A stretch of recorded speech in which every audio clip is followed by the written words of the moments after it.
नमः श्रीवर्धमानाय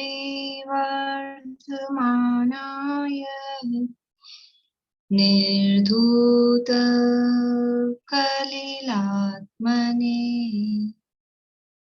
सालोकानां त्रिलोकानां यद्विद्यादर्पणायते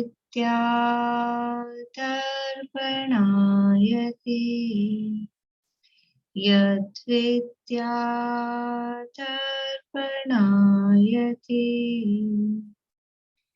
सकल पाप मल प्रक्षालक श्रीवर्धमान को करुण मन लोकालोक प्रकाशित करने जिनकी विद्या है दर्पण जिनकी विद्या है दर्पण।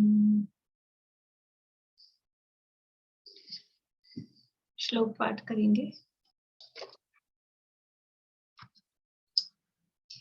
रत्नकर्ण शावकाचार नामक ये ग्रंथ है और इसके अंतर्गत हमारी चर्चा चल रही है प्रथम अधिकार सम्यक दर्शन अधिकार के संबंध में। सम्यक दर्शन का स्वरूप यहाँ बताया कि श्रद्धानम परमार्थानाम आप तागम तपोभ्रताम, यानी सच्चे देवशास गुरु का जो श्रद्धान है। और कैसा श्रद्धान कि 8 अंग सहित और 3 मूर्ता रहित। तो यहाँ तो 8 अंग सहित और 3 मूर्ता रहित इतना ही का है, और छेड़ाला में 25 दोषों से रहित का है। तो क्या 25 दोषों से रहित नहीं होना है, केवल 3 मूर्ता से ही रहित होना है? प्रश्न समझ में आया? छेड़ाला में 25 दोषों से रहित की बात कही है सम्यक दर्शन, और यहाँ पे केवल 3 मूर्ता से रहित की बात की है। 8 अंग सहित तो वहां भी कहा है, यहाँ भी कहा है, तो वो तो ठीक है। तो फिर क्या 25 दोषों से रहित होना है कि खाली 3 से ही रहित हो जाएंगे तो काम चल जाएगा? तो अपन कौन सा वाला सम्यक दर्शन माने? ये वाला सरल है रत्नकर्ण शावकाचार वाला, या 3 ही दोषों से रहित होना है, वो 25 दोषों से रहित होना है? तो क्या है चक्कर? कौन कर रहे हैं कोशिश? बोलिए सरोज। बात तो एक ही है ना कि मतलब वो दोष है तो गुण गुण सहित है, तो वही बात हो गई। 25 दोष हो गए तो ये गुण है, मतलब 8, इस वजह नहीं, से। गुण तो वहां भी कहा है, 8 अंग, हाँ, 8 अंगों 8 की गुण चर्चा सहित वहां है भी वो की भी। है, हाँ, और 25 दोषों से रहित की बात की है, और वो यहाँ गुण 3 ही है। दोषों से रहित की बात की, 3 मूर्ता से रहित की बात की ना। हाँ, मूर्ता से। प्रश्न ये है कि यहाँ दोषों में केवल 3 मूर्ता को गिनाया, वहां दोषों में 25 को गिनाया, तो अंतर क्या है? बोले शीला अभी। अनायतन कुदेव कुगुरु कुरत है, जो अनायतन होते हैं वो कुगुरु कुदेव। नहीं, मुझे लग रहा है आप प्रश्न ही नहीं समझ पा रहे। चलिए विनीता आंटी बोलिए।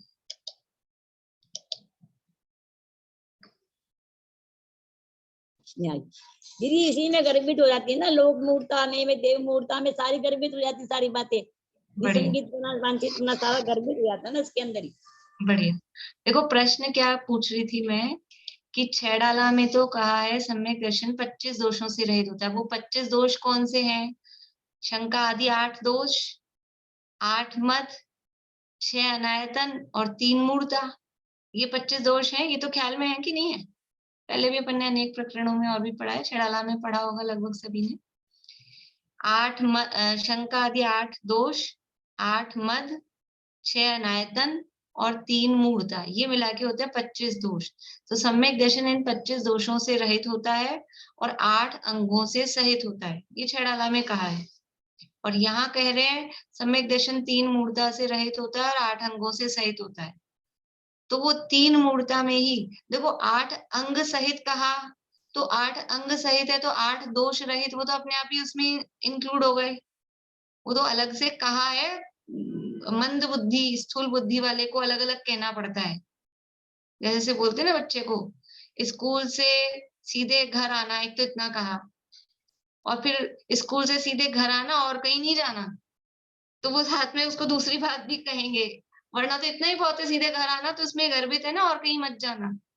घर आना, इतना कहा था। ऐसे ही सम्यक दर्शन 8 अंग सहित है, तो 8 अंगों के विपरीत ही तो 8 दोष हैं। तो वो गर्भित हो गए कि नहीं हो गए कि 8 दोषों से रहित हो गया सम्यक दर्शन, तो वो दोष हो ही गए उसमें गर्भित। और जो 6 अनायतन है, वो 6 अनायतन इन 3 मूर्ताओं में, 6 अनायतन क्या है? कुदेव, कुगुरु, कुधर्म को मानना और उनके सेवकों को मानना। तो वो मूर्ताओं में कुदेव, कुगुरु, कुधर्म का ही निषेध है मूर्ताओं में, तो वो उसमें गर्भित हो गया। और 8 मद से रहित की बात कही, इसमें भी आपतागम तपोभ्रताम त्रिमूढ़ापोढ़ मष्टांगम सम्यक दर्शन अस्मयम, अस्मयम कहा ना, तो अस्मयम कह के 8 मद से रहित की बात कह दी। इसलिए पूरे 25 दोषों से रहित की बात है। यहाँ ऐसा नहीं है अकेला 3 मूर्ता से रहित और 8 मद से रहित की बात कही है। वो 3 मूर्ता में 6 अनायतन गर्भित है। शंका आदि निशंकित आदि 8 अंगों में शंका आदि 8 दोषों से रहित पना वो गर्भित है। और अस्मयम जो कहा है वो मद से रहित, तो मदों की बात भी उसमें आई है। यानी सम्यक दर्शन 25 दोषों से ही रहित ही, या 25 ही दोषों से रहित होता है। ऐसा नहीं है कि किसी का सम्यक दर्शन तो 3 दोषों से रहित हो, किसी का 25 दोषों से रहित हो। ऐसा उसमें कंप्रोमाइज नहीं है, अपने मन का नहीं है। जो भी सम्यक दृष्टि होगा वो ये 25 दोषों से रहित 8 अंगों से सहित होगा ही होगा। तो क्योंकि वो अनायतन और मूर्ता में सिमिलर सी बात है, तो उसको उसमें गर्भित कर लिए। ठीक है, तो श्लोक में पूरे 25 दोषों से रहित की बात कही गई है। जो चौथा श्लोक है सम्यक दर्शन के स्वरूप बताने वाला, उसमें पूरा 25 दोषों से रहित उसकी बात कही गई है। यहाँ अपने चर्चा चल रही है 3 मूर्ताओं के संबंध में, और उसमें देव मूर्ता के स्वरूप में। श्लोक अपना 23 नंबर का श्लोक है। श्लोक और पद्यानुवाद का पाठ करते हैं। वरोपलिप्सयाशावान् रागद्वेषमलीमसा देवता यदुपासीत देवता मूढ़मुच्यते। राग द्वेष से मलिन कुदेवों की जो होती आराधन, वर वांछा अथवा आशा से देव मूढ़ता कहते जिन।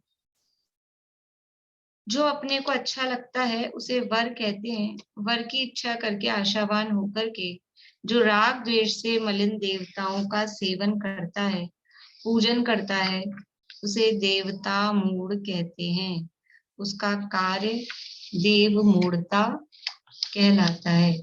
और इसमें यहाँ जो भी इच्छित पदार्थ हैं, धन संपत्ति आदि है, या जो भी कोई अपनी अनुकूलता है, उसकी प्राप्ति के लिए देवी देवताओं को, जो खोटे देवी देवता हैं, रागी द्वेषी देवी देवता हैं, सच्चे देव नहीं है, उनको मानना पूजना, वो सब देव मूर्ता के अंतर्गत कहा है। कल यहाँ जो अपनी बात चल रही थी उसमें 46 पेज की जो अंतिम पैराग्राफ था वहां से अपन पढ़ते हैं।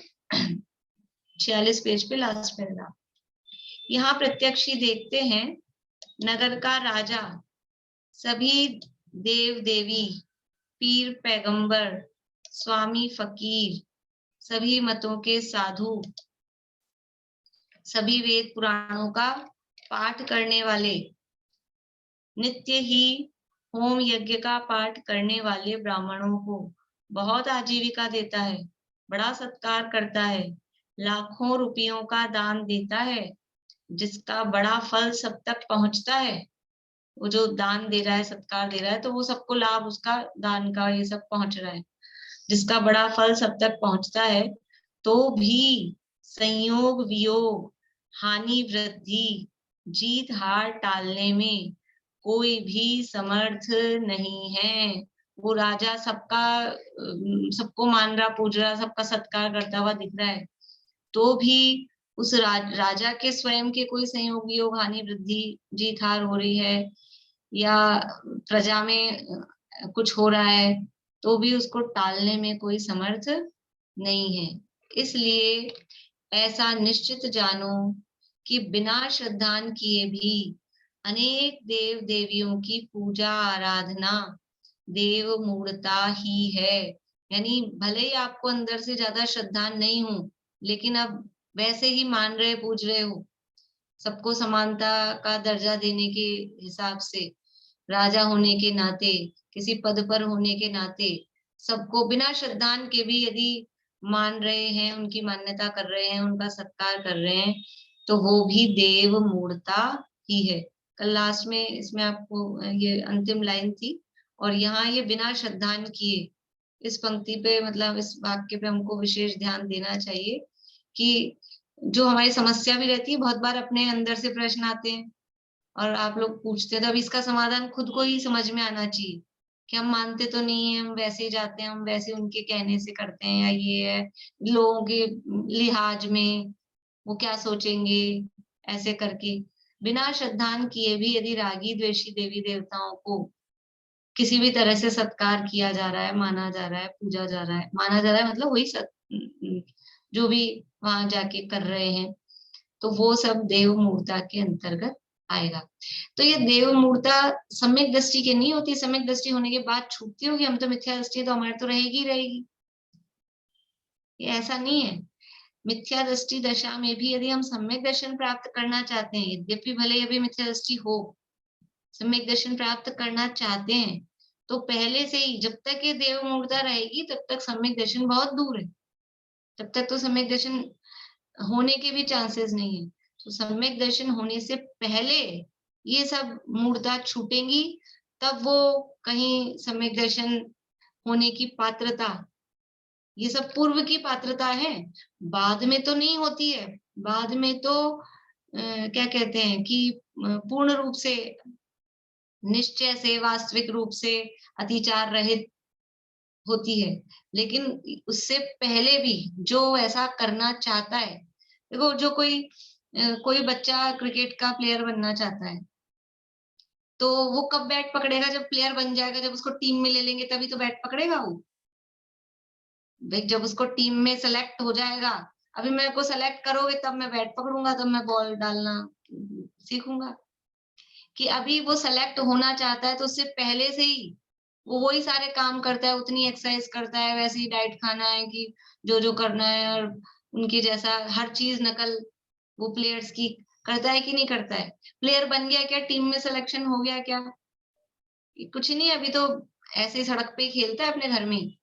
लेकिन फिर भी वो अगर चाहता है वो बनना, तो वो उसी मार्ग पर, उसी रास्ते पर, उसी प्रक्रिया से, उसी तरह के काम करता है। तो यद्यपि वास्तव में सच्ची देव मूर्ता से रहित तो सम्यक दृष्टि होता है, लेकिन जो जीव सम्यक दृष्टि होना चाहता है, अभी है नहीं लेकिन होना चाहता है, तो उसके भी जीवन में ये 3 मूर्ता है। और 3 मूर्तापन कह रहे हैं, समझ लो पूरे ही 25 दोष। जब तक वो 25 दोष से रहित नहीं होगा, स्थूल रूप से भी, उसके यथा योग्य रूप से, तब तक सम्यक दर्शन की प्राप्ति नहीं हो सकती। इसलिए बिना श्रद्धान किए भी अनेक देवी देवताओं की, अनेक देव देवियों की पूजा आराधना वो देव मूर्ता ही है। जो मंत्र साधना, विद्या आराधना, देव आराधना आदि हैं, वे सभी पुण्य पाप के अनुसार ही फल देते हैं।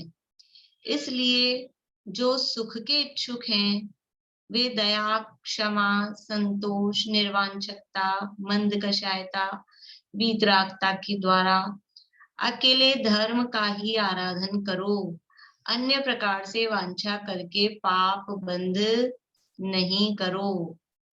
ये जो भी ये मंत्र साधना आदि जो दिखाई देती हैं, विद्याओं की आराधना, देवों की आराधना, ये दुनिया में करते दिखाई देते हैं। अपन ने कल एक उदाहरण पढ़ा था, वो तलवार के लिए साधना कर रहा था, शंभू कुमार, खरदूषण का पुत्र। तो कुछ इसी तरह से मंत्रों की साधना के लिए, जैसे अपने इसमें कहानी आती है ना श्रुत पंचमी वाली, तो उनको मंत्र दिए धरसेनाचार्य ने भूत बलि पशुधन राज को, तो उन्होंने उसकी साधना की। इसी तरह से विद्याओं की आराधना होती है, कुछ विद्याएं प्रकट हो जाती हैं। देवों की आराधना, वो देव अपने वश में हो जाते हैं। इस तरह से कुछ निमित्त नैमित्तिक संबंध इसके होते हैं, लेकिन वो किसके होते हैं? वे सभी पुण्य पाप के अनुसार ही फल देते हैं। किसको वो सिद्ध होंगे? वो विद्याएं या वो मंत्र, वो किसको सिद्ध होंगे? कि जिसके पुण्य का उदय होता है उसको सिद्ध होते हैं, तो उसके अनुसार फल देते हैं। यदि पुण्य का उदय नहीं होता है तो उसमें कुछ ना कुछ गड़बड़ होगी, जो भी कुछ होगा वो सिद्धि नहीं होगी, तो तदनुसार यथा योग्य फल भी नहीं प्राप्त होगा। तो जो भी ये सब काम है, मंत्र साधना, विद्या आराधना, देव आराधना आदि है, वे सभी पुण्य पाप के अनुसार ही फल देते हैं। इसलिए जो सुख के इच्छुक हैं, यदि हम सुख चाहते हैं, और सुख मतलब देखो वास्तव में सुख तो है जो सच्चा सुख है, जो उत्तम सुख है, वास्तविक सुख, जो निराकुल सुख है, वही सुख है। लेकिन यदि इंद्रिय सुख भी चाहते हैं, आत्मा का अतीन्द्रिय सुख चाहते हैं, वो कैसे मिलता है वो तो है ही अलग बात। लेकिन यदि इंद्रिय सुख, जो विद्या आराधना, मंत्र साधना, ये सब किस लिए कर रहा था व्यक्ति? किसके लिए करते हैं? विद्याओं की, मंत्रों की साधना, आराधना, देवों की आराधना, कि हमको भौतिक सुखों की, इंद्रिय सुखों की प्राप्ति हो जाए, अनुकूलताओं की प्राप्ति हो जाए, इसीलिए करता है। कोई आत्मा की सिद्धि के लिए तो किसी देव को या विद्या की सिद्धि, उससे तो आत्मा की प्राप्ति होने वाली है नहीं कि मैं कोई मंत्र सिद्ध कर लूं कि मुझे उससे सम्यक दर्शन की प्राप्ति हो जाए, वो तो है नहीं। वो तो लौकिक सुखों की प्राप्ति के लिए ही है। तो यदि सुख की प्राप्ति यानी सच्चे सुख की भी, और चाहे इंद्रिय सुख, लौकिक सुख की भी, यदि सुख की इच्छुक हैं, तो वो सच्चा सुख भी धर्म के माध्यम से मिलेगा और लौकिक सुख भी धर्म के माध्यम से मिलेगा। सच्चा सुख वो सच्चे धर्म से मिलेगा, और लौकिक सुख है, इंद्रिय सुख है, समझ लो झूठा सुख है, व्यवहार सुख है। झूठा सुख तो अच्छा नहीं लगता बोलना। व्यवहार में जिसे सुख कहा जाता है वो व्यवहार धर्म के आश्रय से मिले। इसलिए जो सुख के इच्छुक हैं वे दया, क्षमा, संतोष, निर्वांछकता, मंद कषायता, वीतरागता के द्वारा अकेले धर्म का ही आराधन करो। हम धर्म की आराधना करेंगे तो वो उसमें आता है ना आर्य भावना में, जाचे सुर तरु देय सुख चिंतत चिंतारेन, बिन जाचे बिन चिंतये धर्म सकल सुख देन। जाचे सुरतरु, जो कल्प वृक्ष है वो याचना करने पर देता है। कल्प वृक्ष के नीचे जाओ, बैठो, फिर मांगो, हे कल्प वृक्ष मुझे ये रसगुल्ला दे दे, गुलाब जामुन दे दे, तो वो मांगने पर देता है, याचे, याचना करने पर। और चिंतत चिंता रैन, चिंतामणि रत्न, वो चिंतन करने पर देगा। उस रत्न पड़ाओ यहाँ कहीं कमरे में और हम चिंतन करो, वाह आज तो ये मिल जाए, तो चिंतन किया और वो मिल जाए, तो भी चिंतन करना पड़ रहा है, कल्प वृक्ष से मांगना पड़ रहा है, चिंतामणि रत्न के सामने चिंतन करना पड़ रहा है। और धर्म कैसा है? बिन जाचे बिन चिंतये, ना याचना करनी है ना चिंतन करना है। धर्म सकल सुख देन। सकल सुख मतलब कि वास्तव में तो धर्म का फल क्या है कि संसार दुख से निकालकर उत्तम मोक्ष सुख में पहुंचा दे, वही धर्म है। तो मोक्ष सुख की प्राप्ति हो, ये उसका सच्चा फल है। और जब तक मोक्ष की प्राप्ति नहीं हो रही है, टाइम लग रहा है, रास्ते में है, तब तक भी जो सांसारिक सुख है वो भी धर्म के माध्यम से ही प्राप्त होते हैं। अभी जो ये आगे वाले श्लोक है ना, अभी जो पाठ के 31 से 41 तक का, उन सबों में यही बताया गया है कि संसार के जितने भी उत्तम से उत्तम पद हैं, उत्तम से उत्तम इंद्रिय सुख हैं, जितनी अच्छी अच्छी जो भी वस्तुएं, चीजें दुनिया में जिसको अच्छा माना जाता है, वो सब सम्यक दृष्टि को ही प्राप्त होती है। मिथ्या दृष्टि को इंद्र पद प्राप्त नहीं होते। मिथ्या दृष्टियों को चक्रवर्ती, नारायण, पति नारायण, ये पद प्राप्त नहीं होते। पूर्व भाव में सब सम्यक दृष्टि भाव लेंगे मुनिराज होते हैं, तब ये पद प्राप्त होते हैं। वो जो आए हैं ना श्लोक आगे के, और कौन पूजा करता है, सब सुरपति, नरपति, ये सब किसकी पूजा कर रहे हैं? जितने जो भी सुख हैं वो सब सम्यक दृष्टियों को प्राप्त होते हैं, यानी धर्म करने वाले को। सम्यक दृष्टि मतलब जो धर्म करता है। इसलिए जो सुख के इच्छुक हैं वे दया, क्षमा, संतोष, निर्वांछकता, मंदकषायता, वीतरागता के द्वारा अकेले धर्म का ही आराधन करो। कोई मंत्र, तंत्र, विद्या, देवों की, अन्य देवों की आराधना करने की आवश्यकता नहीं है। केवल धर्म का आराधना करो। एक काम से सारे, यानी ऐसा होता है ना, बाय वन और गेट 2 3, या तो गेट अनलिमिटेड फ्री। जो कुछ चाहिए एक ही काम करना है, बस धर्म की आराधना करो तो सब कुछ प्राप्त होगा। जो चाहिए वो सब धर्म की आराधना से प्राप्त होगा। अन्य प्रकार से वांछा करके पाप बंध नहीं करो। ये जो अन्य प्रकार से वांछा करके अन्य देवों की, देवताओं की आराधना की जा रही है, मंत्र तंत्र की विद्याओं की आराधना की जा रही है, उससे तो पाप बंध ही होता है। और धर्म का साधन करने से, यदि सच्चा धर्म, वास्तविक धर्म, रत्नत्रय रूप धर्म है, तो उसका फल तो कर्मों का अभाव, मुक्ति की प्राप्ति है ही। और अगर व्यवहार, अभी जो लिखे ना, दया, क्षमा, संतोष, निर्वांछकता, इनके द्वारा, तो दोनों तरह के अर्थ, दया, क्षमा, संतोष आदि निश्चय रूप अर्थ भी इनका, निश्चय दया, निश्चय से क्षमा, उत्तम क्षमा, निर्वांछकता आदि जो है, तो वो सच्चे सुख की प्राप्ति कराने वाली है। और जो व्यवहार दया, व्यवहार क्षमा, व्यवहार निर्वांछकता है, ये सब भी क्या है, तो इनसे पुण्य का बंध होगा, तो वो इंद्रिय सुखों की प्राप्ति कराने वाली है। इसलिए एक धर्म का ही आराधन करो। लेकिन व्यवहार जो दया, क्षमा, निर्वांछकता है, उससे भी अच्छे उत्तम पुण्य का बंध किसको होगा, कि जिसके जीवन में निश्चय दया, निश्चय क्षमा, निश्चय निर्वांछकता इत्यादि, वितरागता, जिसके जीवन में वो सच्चे हैं, तो उसके जीवन में बाहर में भी दया, क्षमा, निर्वांछकता, वितरागता आदि, मंदकषायता आदि होगी। और कोई खाली कोरा बाहरी ही दया, क्षमा आदि करता है, तो ठीक है, अगर मायाचारी नहीं है तो उससे भी पुण्य का बंध उसको होता है। लेकिन उत्कृष्ट पुण्य का बंध भी निश्चय धर्म के साथ में ही होता है। तो अगर हम सुख चाहते हैं तो क्या करें, एक ही काम है, एकमात्र धर्म का आराधन करो। इधर उधर दिमाग लगाने की जरूरत है क्या, मतलब टू दी पॉइंट, सीधा सा, कहीं भी अपना उपयोग विकल्प जा रहा हो, कि कहीं कोई समस्या है, कुछ है, और किसी ने कुछ कह दिया, ये कर लो, इनको ढोक दे आओ, इधर ये चढ़ाया हो, क्या फर्क पड़ता है, एक माला ये वाले मंत्र की भी जप लो, एक ये चालीसा भी पढ़ लिया करो, कि हमको विकल्प ही नहीं, हमको जो भी कुछ समस्या है, हम अपने लौकिक दुखों का भी अंत चाहते हैं, तो एकमात्र सच्चे वितरागी धर्म का ही आराधन करो। अगर अंत होना होगा उस दुख का, पुण्य का उदय होगा, तभी अंत होगा। दुख आया है, प्रतिकूलता आई है, तो क्यों आई है, कि पाप के उदय में प्रतिकूलता आती है। तो वो प्रतिकूलता कैसे जाएगी, कि पाप का उदय जाएगा तब प्रतिकूलता जाएगी। सीधा सा हिसाब है ना, पाप का उदय था तो प्रतिकूलता आई है, भाई पाप का उदय खत्म होगा तो प्रतिकूलता खत्म होगी।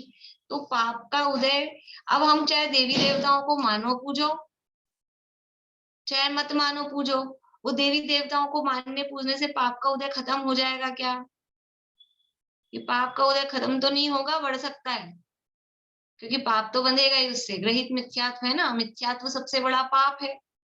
मिथ्यात्व पाप है कि पुण्य है, मिथ्यात्व क्या है, पाप है, पाप नहीं है, पाप का बाप नहीं है, पाप का दादाजी है, सबसे बड़ा पाप है, मिथ्यात्व सबसे बड़ा पाप है। इसलिए पहले तो पाप के उदय से प्रतिकूलता आई, यानी अपने कपड़े पे दाग लग गया, मान लो कहीं उंगली कट गई और खून का धब्बा कपड़ों पे लग गया। अब वो खून का धब्बा लग गया, अब उसको धोने के लिए क्या करो, कि शुद्ध साफ जल तो नहीं काम में लो, और खून लगाओ उस पे। कीचड़ लग गया, अब उस कीचड़ को धोने के लिए और क्या करो, और कीचड़ लगाओ।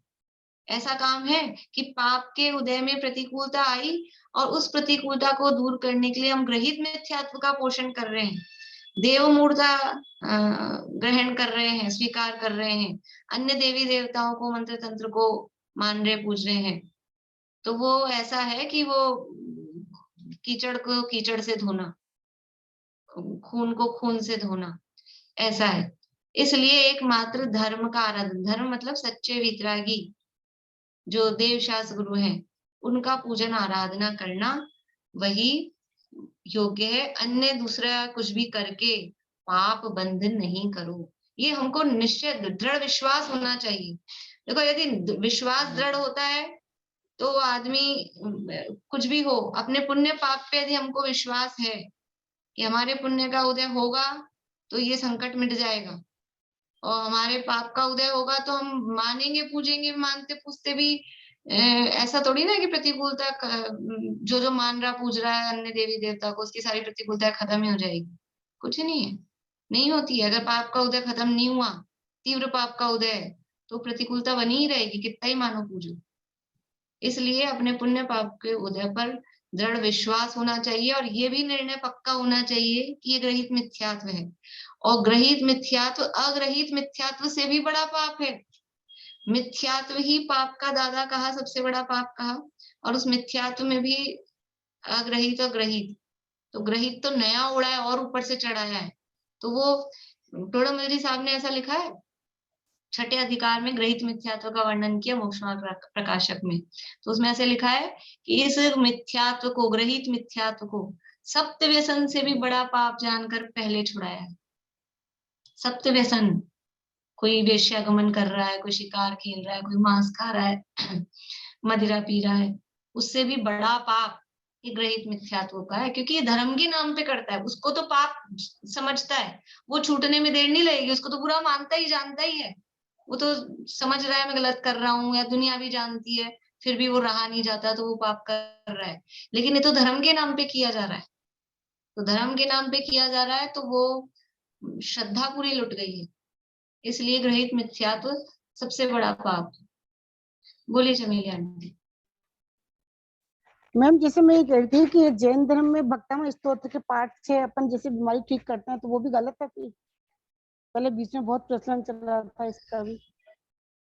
देखो, भक्तामर का पाठ करना बुरा नहीं है, लेकिन एक तो भक्तामर का पाठ केवल इसलिए करना कि हमारी बीमारी से ठीक हो जाएगी, तो ये उद्देश्य रख के पाठ करना, तो वो अंदर हमारी मान्यता गलत है, समझ लो, क्योंकि हम लौकिक प्रयोजन से वो कर रहे हैं। लेकिन हमारी बीमारी है और हम रोज ही भक्तामर का पाठ पहले भी करते थे, हमको भक्तामर याद है, हम अपना उपयोग बदलने के लिए भक्तामर बोले, तो उसमें कोई बुराई नहीं है। लेकिन केवल इसलिए कि पर्टिकुलर वो 2 ही श्लोक, वही वाला श्लोक पढ़ के वह हमारी ये बीमारी ठीक हो जाए, तो बस यही वाला श्लोक पढ़ना है, तो वो भी एक तरह से समझ लो ग्रहित मिथ्यात्व का एक टाइप है। इस उद्देश्य से भक्तामर पढ़ना वो उसी के अंतर्गत चला जाएगा। बोलिए। जैसे आसपास भी हम लोगों को देखते हैं कि वैभव संपन्न है, धर्म भी उनके जीवन में नहीं है और मिथ्यात्व भी उतना ही है, तो उस बात को कैसे समझा जाए कि उनका पुण्य का उदय है? पूर्व पुण्य के उदय होते हैं ना, पूर्व पुण्य का उदय था, तो देखो पुण्य का उदय भी हर तरह का अलग अलग होता है। रुपया पैसा धन दौलत मिल जाए, ये पुण्य का उदय है, लेकिन ये कंपैरेटिवली हल्का पुण्य है। और सच्चे देवशास्त्र गुरु का संयोग मिल जाना, वो महान पुण्य का उदय है। तो पर दुनिया में क्या रुपया पैसा धन दौलत मिलने को ही हाँ ये पुण्यशाली है ऐसा समझा जाता है। तो वो रूप सौंदर्य अच्छा मिल गया, रुपया पैसा धन दौलत मिल गई, तो वो पूर्व पुण्य का उदय है। तो पूर्व में कुछ किए होंगे इस तरह के सत्कर्म, पूर्व में मंद कषाय रही होगी, कुछ दयादान आदि का काम किए होंगे, कोई व्रत उपवास आदि बाल तप रूप में ही, अज्ञान रूप में ही किए होंगे, तो उसके कारण से ये संपदा आदि, रूप सौंदर्य आदि मिल जाता है, मिल सकता है। उसमें क्या है, वो तो पूर्व पुण्य का उदय है। प्रतिकूलता आ रही है, वो पूर्व पाप का उदय है। क्योंकि उदय तो पूर्व वाले ही आते हैं ना, इसलिए उसमें कोई दिक्कत नहीं। अभी कर क्या रहा है तो बांध क्या रहा है, उसको बोलते हैं शास्त्र की भाषा में पापानुबंधी पुण्य। वो पाप कर रहा है, उदय पुण्य का है, तो वो पुण्य उसका कैसा है, पापानुबंधी, पाप बांधने वाला पुण्य है। भले ही उदय पुण्य का है लेकिन बांध रहा है पाप।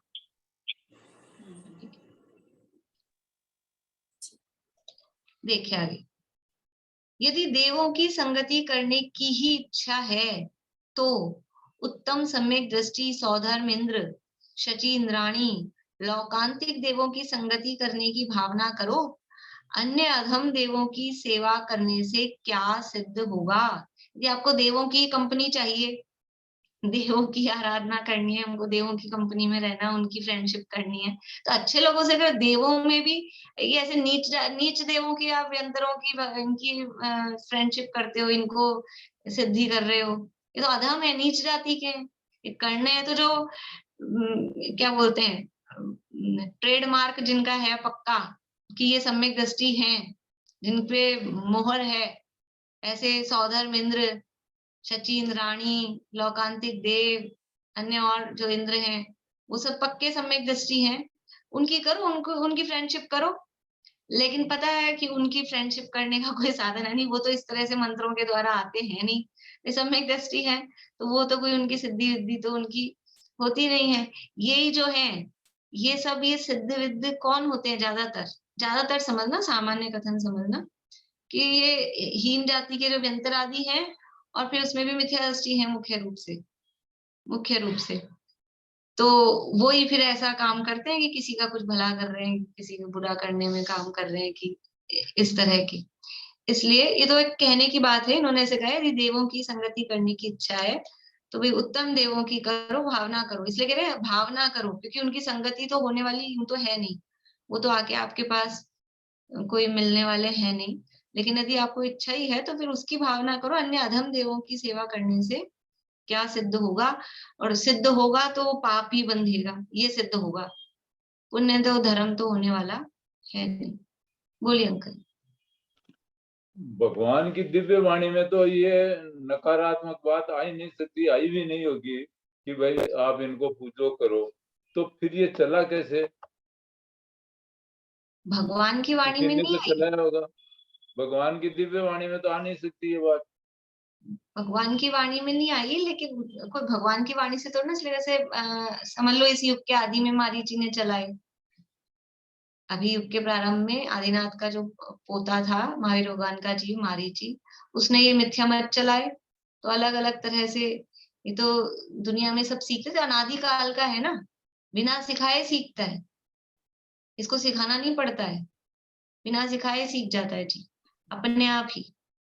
अपन अपने बच्चों को सही तरीके से दर्शन करना, विशुद्ध मतलब जो सही तरीका है जिसमें कोई मिथ्यात्व का पोषण नहीं हो, इस तरह से दर्शन पूजन करना अपन सिखाओ, और वो तो उसमें फिर भी भूल जाएगा, गड़बड़ करेगा, और 2 दिन किसी को देख ले मंदिर में ऐसे ऐसे आरती पे यूं हाथ फेरते हैं फिर यूं लगाते हैं, तो तुरंत सीख जाता है, करने लग जाता है। अपन कहते नहीं है कि ऐसा करना, और वो देखा देखी जो कुछ लोग ऐसे अपने मंदिर में भी जाके फिर वो ऐसे ऐसे वो जो क्रिश्चियन करते हैं ना, पता नहीं मतलब क्रिश्चियनों की जैसे, तो अपने मंदिर में भी आके लोग यूं यूं करते हैं, तो वो बच्चा सीख जाता है और वो भी यूं यूं करने लग जाता है। ये अनादिकाल के संस्कार हैं, वो उधर जल्दी ढलता है जी, उसके लिए उपदेश की जरूरत नहीं है। सीख बिना नर सीख रहे विषयादिक सेवन की चतुराई, वो बिना सिखाए सीखते हैं। बोलिए रेणु जी। मैम मैं बोल रही थी कि जैसे जो सोधर्मेंद्र होते हैं वो तो पूरे द्वादशांग के ज्ञाता होते हैं, तो जब अपने जब सठखंडांगा में जो भी शास्त्र की जो रचना हुई, तो फिर उस समय तो बोलते हैं कि ज्ञान का क्षयोपशम कम था, तो उनको ज्ञान इतना ही रहा कि वो इतना ही लिख पाए, उनका ज्ञान का क्षयोपशम नहीं था। तो उस समय क्या सोधर्मेंद्र आके उनकी मतलब कोई भी तरह से ऐसे सहायता नहीं कर सकते थे कि भाई पूरा जो द्वादशांग का ज्ञान था तो वो अभी जैसे आ जाता कि पूरा मतलब पंचम काल का ठीक है, समझ गई मैं, पूरा लिख जाते तो फिर अपने को पूरा मिल जाता, ये कह रहे हो ना आप? फिर अपन पढ़ लेते, अपने को जितना मिला हुआ है उतना अपन पढ़ पा रहे हैं क्या? नहीं, वही मैं पूरा, मेरा पूरा क्वेश्चन पूरा नहीं हुआ। जितना मैं वो जितना होना था उसको, उनको विकल्प भी उतना आता है। अपन ये भी प्रश्न कर सकते हैं, धरसेनाचार्य कोई विकल्प आया, उनको भद्रबाहु स्वामी कोई शुद्धकेवली कोई आ जाता ना कि मैं ही पूरा द्वादशांक का ज्ञाता हूँ, मैं ही लिख जाऊं सारा, क्योंकि उनको वो द्वादशांक के ज्ञाता थे, उनको पता नहीं था पंचम काल में आगे जाके 1000-1500 साल बाद ही लोगों की बुद्धि सब काम खत्म हो जाएगा, याद ही नहीं रहेगा कुछ, तो मैं भी लिख जाऊं। नहीं आया ना विकल्प। जिसको जब आया, तो जिसकी जितनी जैसी योग्यता होती है तदनुसार ही विकल्प आता है। सौधर्मेंद्र को इस तरह का विकल्प, अभी तो कल तो अपन ने पढ़ा कि वो भगवान के पंचकल्याणक मनाता रहता है, भगवान आहार के लिए आ रहे हैं, उसको विकल्प नहीं आ रहा फिर सौधर्मेंद्र को कि किसी को मैं आहार की विधि बता दूं कि क्या करूंगी, न भरत जी को आ रहा, न किसी को आ रहा। तो ये तो योग्यता प्रमाण काम होते हैं। हमको अभी इतना उपलब्ध होना था, जितना उपलब्ध हो गया उतना बहुत है, हमारे आत्मा के कल्याण के लिए तो बहुत है। हम तो वही नहीं पा रहे हैं। नहीं, ऐसे ही पूछ रही हूँ, मैं ऐसे क्वेश्चन पूछ रही हूँ मैं बस ऐसे ही कि वही है कि वो विकल्प तभी गौतम गंधर्व कोई आ जाता ना, वही लिख देते अच्छे, सबसे बढ़िया तो काम वही हो जाता। तो जितना जिसकी जैसी योग्यता होती है, जीवों के भाग्य पे भवि भागन वच, जीवों को का जिसको जितना मिलना है, उनका जितना भाग्य, कितना लिख गए थे उसमें भी हमारा भाग्य समझ लो कम था, तो कितना ही जला दिया गया, कितना ही लूट ले गए, नष्ट हो गया। तो ये तो जैसे पात्र होते हैं उसके अनुसार वो काम होता है। फिर भी हम में पात्रता थी, तो इतने पंच परमागम अध्यात्म के शास्त्र और उसको बताने वाले ये हमको मिल गए, हमारी अच्छी पात्रता है, फिर भी बहुत अच्छी हमारी योग्यता है। नहीं तो बंद रहते, पढ़ना ही नहीं आता है, लिपियां पढ़ना ही नहीं आता है, अर्थ बताने वाले ही कोई नहीं मिलते, क्या कर पाते। इसलिए हमको जितना मिल गया है, जो प्राप्त हुआ है वो बहुत अच्छा है, वो पर्याप्त है, अपना कल्याण करने के लिए बहुत है। बस लगना अपने को है, करना है जो मिल गया, इसमें लगे ना संतोष, तो ये इसमें भी संतोष कि हमको जितना है तो उतना कर तो लें, उसमें तो काम कर लें अपन। नहीं ठीक, देखिए अब है टाइम तो अपने पास 4 मिनट बचे। ये नया प्रकरण चालू हो रहा है, क्षेत्रपाल आदि का पूजन निषेध। पढ़ लेते हैं एक पैराग्राफ। बहुत से लोग मिथ्या बुद्धि के कारण मंदिरों में क्षेत्रपाल की स्थापना करते हैं और प्रतिदिन उनकी पूजा करते हैं। वे लोग पहले तो क्षेत्रपाल की पूजा करते हैं और क्षेत्रपाल की पूजा करने के बाद में जिनेंद्र देव का पूजन करते हैं। क्षेत्रपाल की स्थापना कर देते हैं और पहले पूजा किसकी करेंगे? पहले क्षेत्रपाल की पूजा, फिर बाद में टाइम बचेगा तो सेकंड नंबर पे जिनेंद्र भगवान के पूजन करते हैं। वे ऐसा कहते हैं जैसे पहले द्वारपाल का सम्मान करना, उसके पश्चात राजा का सम्मान करना चाहिए। द्वारपाल बिना राजा से भेंट कौन कराएगा, वैसे ही क्षेत्रपाल बिना भगवान से भेंट मिलाप कौन करा सकता है। इसलिए पहले हम द्वारपाल की पूजा करते हैं, नहीं पहले क्षेत्रपाल की पूजा करते हैं, ऐसा वो लोग कहते हैं, ये उनका तर्क है। लेकिन भगवान साक्षात विराजमान है। देखो मंदिर के गेट पे पहुंच के बहुत बार होता है ऐसा, हम मंदिर आ रहे हैं और मंदिर के गेट पे पहुंचते कोई दर्शन करके निकला तो अपने को बाहर मिल गया, या कोई दूसरा भी अपने साथ में एंटर हुआ, तो हम अंदर नहीं जाएंगे, पहले बाहर ही खूब देर बातें, क्योंकि अब वो तो व्यक्ति जा रहा है, अपन आए हैं तो फिर अब बातें तो करनी है जरूर, कोई मिला है तो बातें तो करनी है, और लेडीज हो तो फिर क्या कहना ही क्या है। तो पहले हम भगवान के पास नहीं जा रहे सीधे इधर उधर बातें करने में, ये काम निपटा ले, वो काम निपटा ले, इससे मिल रहे हैं, उससे मिल रहे हैं, इससे बोल रहे हैं, भगवान तो बैठे हैं, कहीं भाग के थोड़ा जा रहे हैं, पर ये तो व्यक्ति चला जाएगा। तो ये भी समझ लो भगवान की अभिनय, हम आए हैं तो सीधे पहले दर्शन ही करने चाहिए। मतलब वास्तव में तरीका तो यही है। बीच में मिल जाते हैं लोग, एक आध मिनट अब कोई मिला, ये भी तो हो जाता है लोक व्यवहार, बोलो ही नहीं तो वो बुरा मान जाएगा, क्या समझेगा, तो ठीक है मुस्कुरा के जजमेंट कर ली। लेकिन अपन पहले अटक अटक के हाँ स्मारक में तो इतनी बाहर से अंदर तक पहुंचने में कितनी बार तो कितने स्टॉपेज आ जाते हैं, लोग मिल जाएं बीच बीच में। तो वो ही मतलब सही नहीं है कि हम अन्य लोगों से बीच में पहले बातें कर रहे हैं फिर अंदर जा रहे हैं। तो यहाँ पहले आप खोटे देवी देवता कुदेव को पहले पूज रहे हो और फिर आके जो वितरागी देव हैं, सच्चे देव हैं, फिर उनकी पूजा कर रहे हो।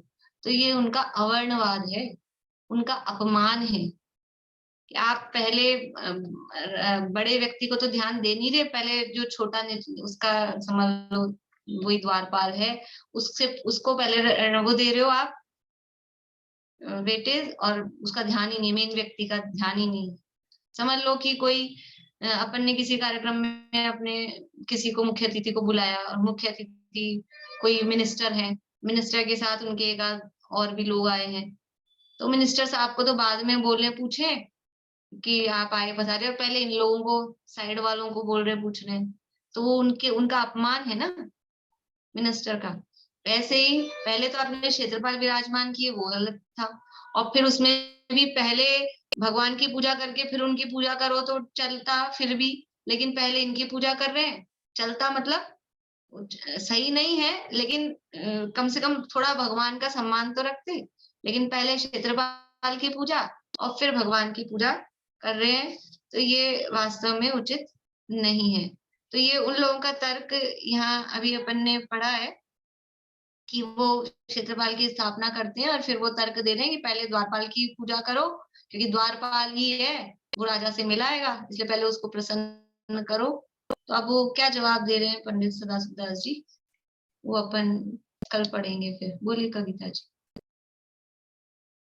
अपन है ना जैसे नियम लेके भी जा सकते हैं ना कि हमें किसी की बात नहीं करनी, सीधा डायरेक्ट मंदिर में जाके दर्शन करने फिर अपन किसी से बात करें, ऐसा भी कर सकते हैं। हाँ, कर सकते हैं ना, नियम लेके जा सकते हैं, लेकिन अब वही है ना, कोई आपको मिल जाए, अब ये इतनी आप में हो, या तो अपना नियम बता के ही रख दो सबको तो ज्यादा अच्छा है, वरना कोई आपको मिल जाए अब फिर आप बात नहीं करो, फिर मन में यूं होते रहो कि वो क्या सोचा होगा, मैंने बात नहीं की लेकिन मैंने नियम ले रखा था, मैं क्या करूं।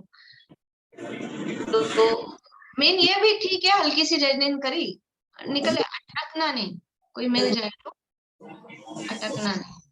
मुख्यता ये है, फिर भी यथायोग्य जैसी परिस्थिति होती है तो उसका उस अनुसार करना चाहिए। बोलिए कुसुम जी। दीदी श्वेतांबर लोग जो होते हैं, जैसे राम महावीर भगवान अपनी तरफ मानते हैं, करते हैं, कपड़े और पहनाते करते हैं, और क्षेत्रपाल को पूछते हैं, तो वो मिथ्यात्व है क्या उनका? हाँ है ना, मिथ्यात्व है ना। हाँ हाँ वही, इसलिए मैंने ये शंका थी मेरे के अंदर, तो ठीक है तो निकल। हाँ वो मिथ्यात्व है, ठीक। बंद हो गई आपकी आवाज, आवाज बंद हो गई आपकी। नहीं, जैसे वो हमको बुलाते हैं करते हैं तो जाना चाहिए कि नहीं उनके यहाँ? अभी अपन ने एक लाइन पढ़ी थी ना 47 पेज पे ऊपर की लाइन। हाँ हाँ तो अब आप निर्णय कर लीजिए कि अगर हम जा रहे हैं उस कार्यक्रम में और फिर भले ही हमारी मान्यता नहीं है लेकिन तो भी उनको मान रहे पूज रहे हैं, तो नहीं, मिथ्या। अपन नहीं मान रहे, पूछो वो पूछ रहे, अपन नहीं मान रहे। अब जाके तो खड़े हो रहे हैं ना, खड़े हाँ हो जाके, मतलब हाँ उसमें अनुमोदना करना है, तो हाँ मिथ्या। हाँ ठीक है, थैंक यू। जय श्री